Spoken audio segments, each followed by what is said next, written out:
सावन में हमरा बताई है भोले बाबा गांजा भंगिया यदि घट जाए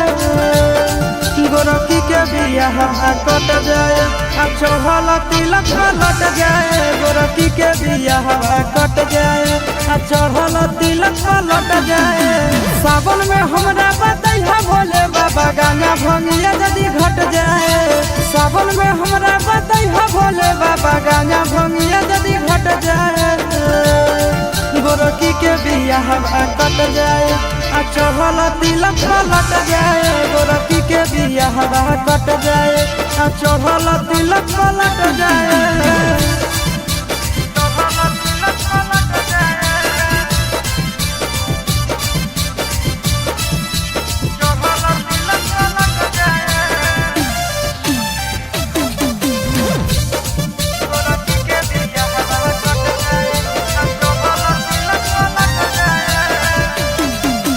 चेला के अकेला छोड़ा दिल भोला जी सावन चढ़ते मोरा दिल छोड़ा दिल भोला जी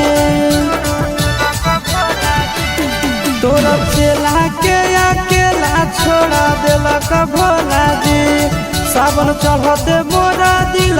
छोड़ा दिल भोला जी ऐसन पूछू कारा कि बाबा हमारे से फिर पट जाए ऐसन पूछू कारा कि बाबा हमारे से फिर पट जाए गोरखी के बियाह कट जाए चढ़ल तिलक लट जाए गोरखी के बियाह कट जाए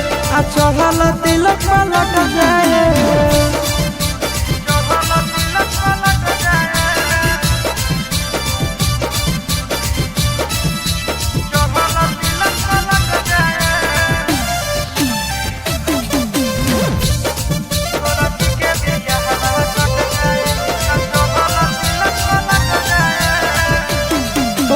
गाँव में हम गाना दिन भर पिया हो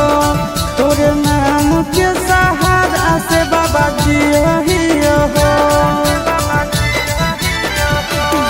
ओकरे गाँव में हम गाना दिन भर पिया हो तोरे नाम के सहारा से बाबा जिया हो चिंटू राजा आशीष के इज्जतिया बाबा बच जाए चिंटू राजा आशीष के इज्जतिया बाबा बच जाए गोरखी के बियाह कट जाए चढ़ल तिलक लट जाए गोरखी के बियाह कट जाए चढ़ल तिलक लट जाए।